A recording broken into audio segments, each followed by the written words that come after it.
Uh-oh. Okay, Zain needs to be a little bit careful right now, man. Wait a second. He's got him above him. Oh, What an up the counter up beat from Zain. How's it going, ladies and gentlemen? Turndownforwalt here. In this episode of Frame Data, we're going to look at Game 4 of the losers round of 16 set between Zain and Rishi at the Big House 8. While it didn't quite reach top 8 of the tournament, this set was arguably one of the most competitive Marth dittos in recent history. We'll be examining Game 4 of this set, which was decided by a literal single frame. As we break down this game, keep in mind Mewtwo quote from the Smash documentary. Unless you're frame perfect, 99 out of 100 times, you're not good enough. This was truly a game of inches, and it's a perfect example of how impactful 1/60th of a second can be. Let's check it out. Because we're looking at a mirror match, both players will have similar game priorities. The Marth mirror can almost function similarly to a Puff Ditto, in the sense that both players have access to large, and in Marth's case, disjointed hitboxes. In addition, it can be difficult to get long, drawn-out combo strings.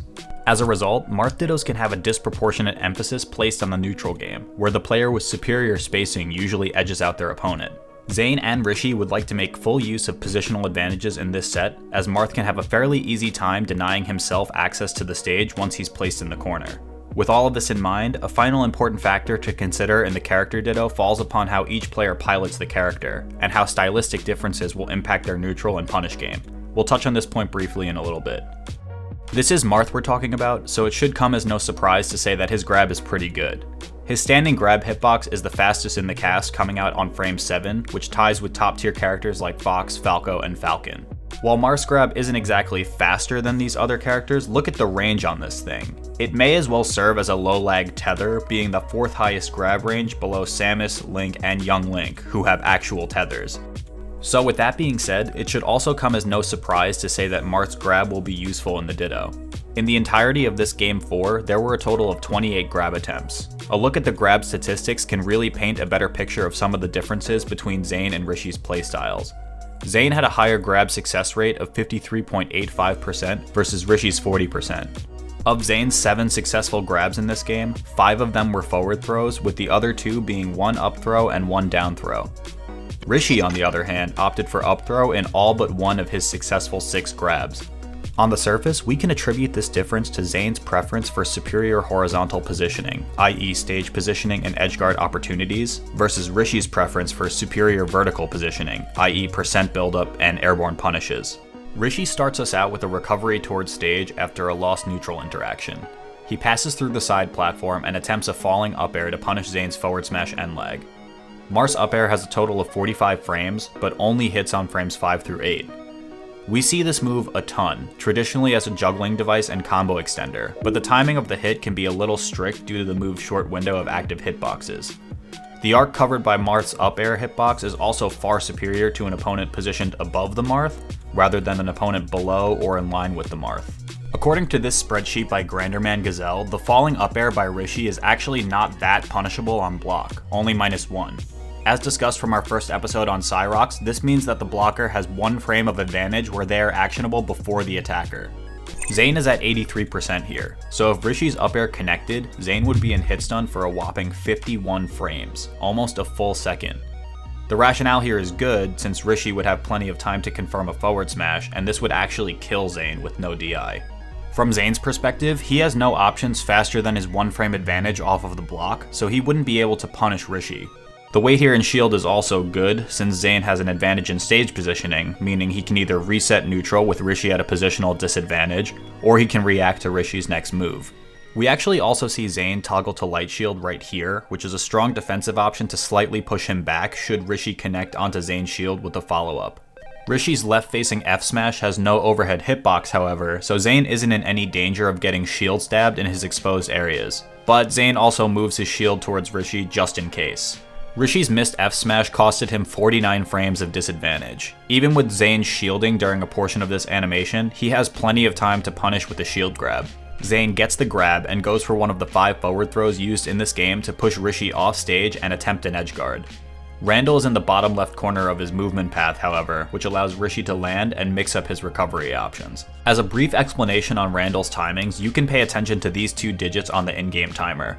Generally speaking, this last number indicates whether Randall will be going into the stage or out, and this number indicates the side of the stage Randall will be on. When this digit is a 4, Randall will go out of the stage, and when this last second digit hits a 9, he'll go into the stage. To know what side of the stage Randall will be on, just check if this digit is odd or even. He'll be on the left side when this number is even, and the right side when this number is odd. For a more detailed description on Randall, please check out SSBM Tutorials video, link will be in the description. Rishi dashes off Randall, which puts him below the ledge of Yoshi's story. However, Randall's presence in this situation gives Rishi an additional mix-up, where he can attempt to recover low either on stage or to the ledge, or he can reset by returning to Randall so long as he hasn't gone back inside of the stage. Zain attempts a dare to cover a jump from Randall, and Rishi drifts back to Randall and puts out a fair to stuff the edgeguard attempt. Now an almost identical situation can play out, but the positioning varies slightly due to Randall moving in towards the stage. While Rishi has extra options through the use of this moving platform, it's still an inherently bad position to be in, so he needs to find a safe opportunity to return to stage and reset neutral. Zain makes a down tilt towards center stage, which I assume to be a technical error. Had he detilted the edge, that would have covered a jump from Rishi if he was antsy to return to the stage. Having missed the opportunity, Zain decides to concede the ledge and waits for an option in center stage. Rishi actually also attempts to cover the ledge by using an up tilt right as Randall enters the stage, so falling off of the moving platform allows him to safely jump and grab the edge. Zain uses a fair here to try to cover the option but is unable to connect. Yet again, we can see that Zain gives up on the edge and dashes towards center once he knows that his option had failed. While Rishi is still on his last stock, he can consider this a positional victory as he was able to successfully return to the stage while only taking about 30%. From the ledge, Rishi ledge hops and tries to catch Zain with an up air. A similar rationale to Rishi's earlier up air at the ledge can be applied to this decision, as it would again either allow for a juggle or confirm into a strong hit. Zain dash dances to try to bait out a response from Rishi after the missed up air and gets it in the form of a shield. His dash is at the furthest point from Rishi's current location, however, so it would be difficult to punish Rishi's defensive option unless Rishi were to continue to hold shield. Looking at the empty space between players, Rishi has the ability to gain more real estate on the stage and takes it with a dash into down tilt. This positioning is very common in the Marth ditto, as Marth can use down tilt as an efficient tool against himself while in neutral. Short hop will dodge the grounded tilt, so Zain can earn a hit if he makes the jump early enough in his opponent's down tilt animation. Zain goes for a dare, however. This move would net a larger reward than a fair, but it hits 2 frames slower on frame 6 versus frame 4 from fair. At this exact positioning, however, Rishi begins to dash back during frame 3 of Zain's aerial, so a fair out of Zain may actually miss here as well.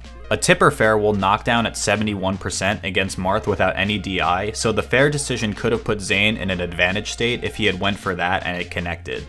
However, even if Zain were to get the tipper fair with perfect spacing, Rishi can react with crouch cancel and ASDI down to allow for a faster ground tech. Rishi attempts to pressure space with a grab and gets stuffed by both hits of Zain's nair. The second hit of Marth's nair actually knocks down incredibly early, starting at approximately 12%, so Zain is almost guaranteed to be in advantage state, especially with Rishi on the side platform. Rishi does hit the tech roll in on the platform, but a short hop up air from Zain will cover that and the tech in place. While the tech roll away might have stopped an extended punish, Rishi's decision to tech towards the stage worked out for him because it granted him more stage and Rishi was able to hit a slide off after Zain's up air to counter with a fair. With Zain still at 83%, this tipper fair would put him in hit stun for 52 frames. This is almost a full second where Rishi can follow up, so a second hit is all but guaranteed. He confirms with an up air, which now puts Zain in another 42 frames of hit stun, and Rishi can complete the punish with a neutral air. Zain gets sent off the left side, but is able to recover without a punish out of Rishi. The walk up from Rishi here is a good way to apply pressure without actually doing too much, since Marth can still threaten the ledge with down tilt. Rishi then wave dashes back and waits for Zain's ledge option, which is a missed ledge hop fair. Zain shields instantly, likely expecting to be hit back off stage since Rishi is already airborne and cannot grab. The patience from Zain in this short interaction is awesome. Since Zain knows there's almost no danger to his shield, he can allow an aerial to hit his shield and respond to Rishi's shield disadvantage state, or he can see if Rishi goes for a grab, which can only be performed off of an empty hop at this positioning. Rishi attempts the latter and Zain reacts with a spot dodge. Marth's spot dodge has a total of 27 frames and is invulnerable from frames 2 to 18.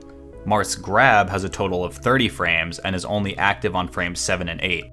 If we frame advance this sequence, we can see that Rishi begins his grab animation precisely 3 frames before Zain initiates the spot dodge, meaning they're both actionable at the exact same time. We can stop on this frame to see Zain begin a dash and Rishi begin to put up his shield. Rishi tries to shield grab, and Zain is able to run through Rishi before the active frames of grab. Zain then dashes through Rishi again, this time dodging a forward smash. Marth's forward smash has a total of 49 frames and hits on frames 10 to 13. Frame advancing yet again, we can see right here is where Rishi's F smash becomes active. There isn't much of a hitbox against Marth's back during this animation though, so Zain is relatively safe at this positioning. Zain dashes through Rishi a 3rd time and then crosses up again by jumping above Rishi.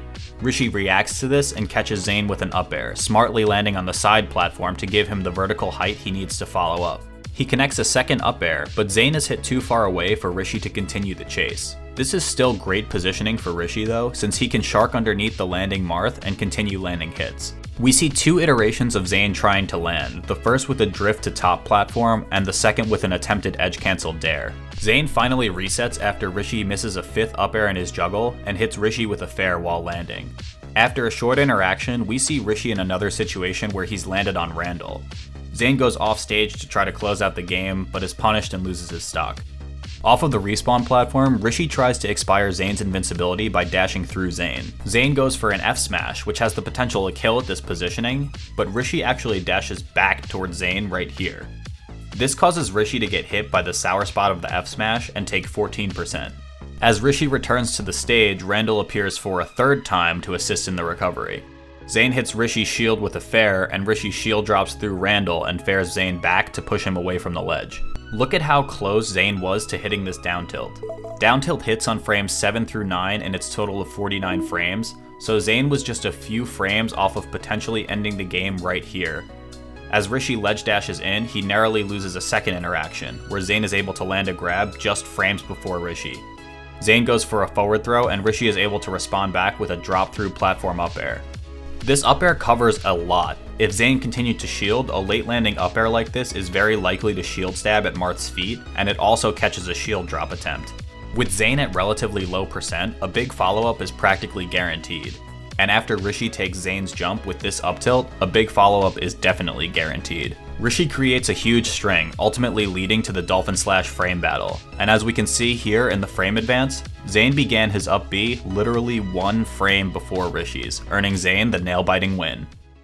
Wait a second. He's got him above him. Oh, what an up B the counter up B from Zain. What an up B from Zain. He knew exactly when he could get out of the Marth cover from Holy Rishi. shit.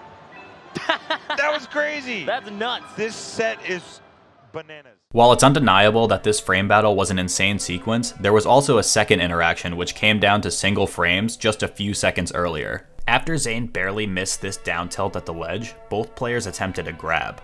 Here, Zain's grab also beats Rishi's out by 1 frame. This positioning resulting from Zain's successful forward throw ultimately gave Rishi an opportunity for a big punish, which in turn led to this bout of Dolphin Slashes to end the game. Ironically enough, if Rishi didn't DI the Dolphin Slash at all, he would have lived.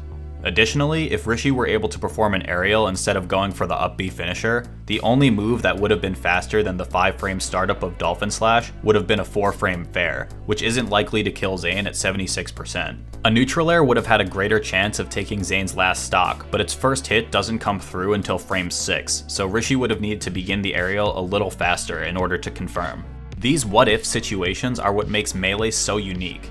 This one game alone showed us interactions playing out to the benefit of both Zain and Rishi that were single frames from shifting advantage to the other player. And for 2 players going back and forth like this, these situations create exciting and tense situations where any player can come out on top.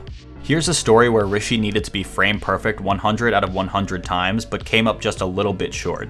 In any case, this set perfectly illustrates how important a single frame can be in the outcome of a game, and should be a staple set for anyone interested in studying the Marth mirror. Both Zain and Rishi played phenomenally to result in quite possibly one of the best Marth dittos of the year. Ultimately, Zain edged Rishi out by mere milliseconds, leading to a 3-2 victory over Rishi, and truly showing us why every frame matters. What's up, ladies and gentlemen, Walt here. Shoutouts to grandorman Gazelle for his frame data spreadsheet, and thank you again to Schmoo and Gentlefox for their melee knockback calculator. Rishi also has an in-depth analysis of this entire set, so definitely check that out on his channel if you're interested in hearing his perspective and thought process. As always, links to any reference data sources will be in the description below. If you see a play that you think would make for a good breakdown, feel free to tweet at me at turndownforwalt or message me on Discord. Thanks again for watching, and see you next time.